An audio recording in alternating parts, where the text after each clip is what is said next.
I'd like to invite anybody who'd like to come up, definitely, to come up closer and see the story.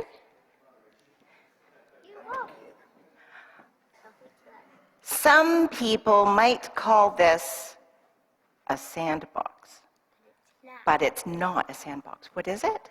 It's a desert box. It's a because the sand is from the real desert.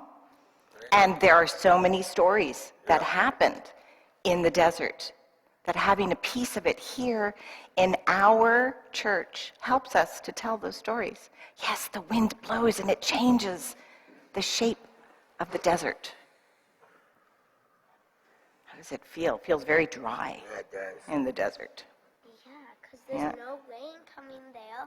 Because only the rain comes in places where people live. That's right. You don't want to live in the desert unless you really have to. Okay. I like living here.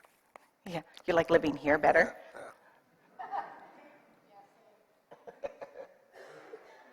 Okay. Got this again. Yeah. Just wait for the story.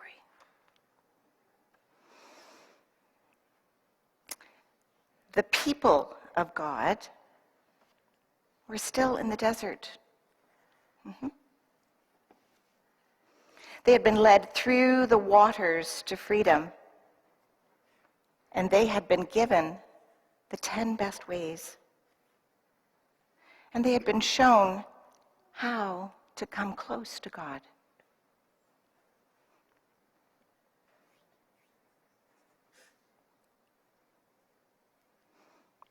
They could have been living in the Promised Land, but they weren't. The Promised Land had lots of food and water, but they didn't live there. We can't go into the Promised Land, they said. No, because the people who live there, they're like giants, and we're like little grasshoppers. And so they continued to wander in the desert.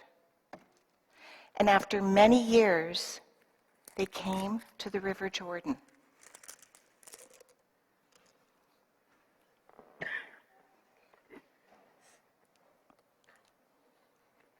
Leave them under. I'm going to cover them up. Why are you going to cover them up? You're going to find out.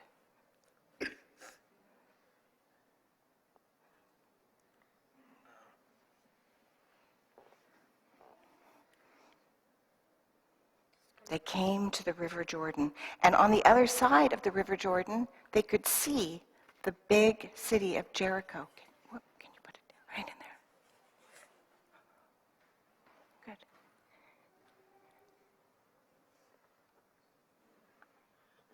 Okay, you can get your hands out of the desert box. Thank you. One day, God said to Joshua, "Don't be afraid, Joshua. Lead the people to the Promised Land. Be strong. Have courage, for I will be with you wherever you go." Joshua thought about this.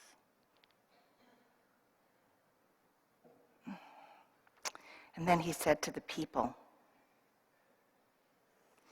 he said, Get ready, because God will show us the way through the Jordan into the Promised Land. We mustn't be afraid, for the ark of God would lead the way. And as soon as they got closer to the River Jordan,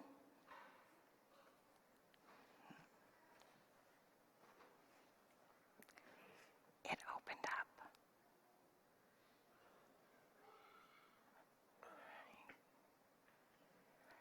And they were all able to pass through. Can you pass them through? Yeah. That's right. They went into the Promised Land. Yeah, the children did too. All of the people of God. All the way into the Promised Land.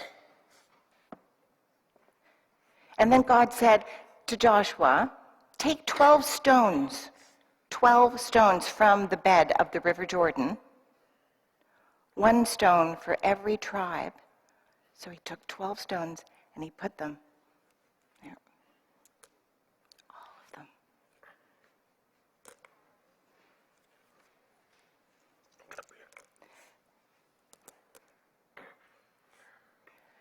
And then Joshua explained to the people of God, he explained that when your children ask you, why do we have these 12 stones?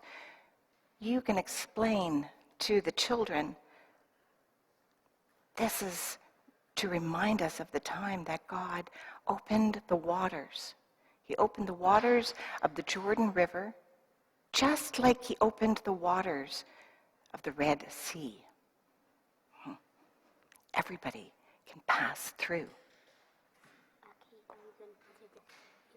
And then the river closed up. Yeah. And everyone can know that God has power. When the kings of the land heard that what God had done, they were afraid. And the people of God all began to live in the promised land.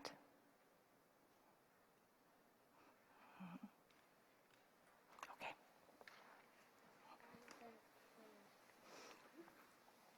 That's okay. There we go.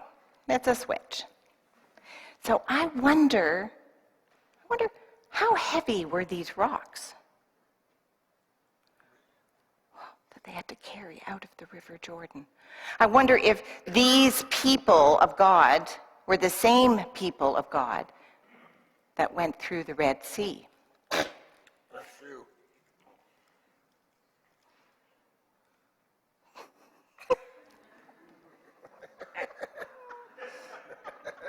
Well done, Emily. Well done. I don't like it. No. Okay. I wonder, what will the people of God do in the promised land now that they're there?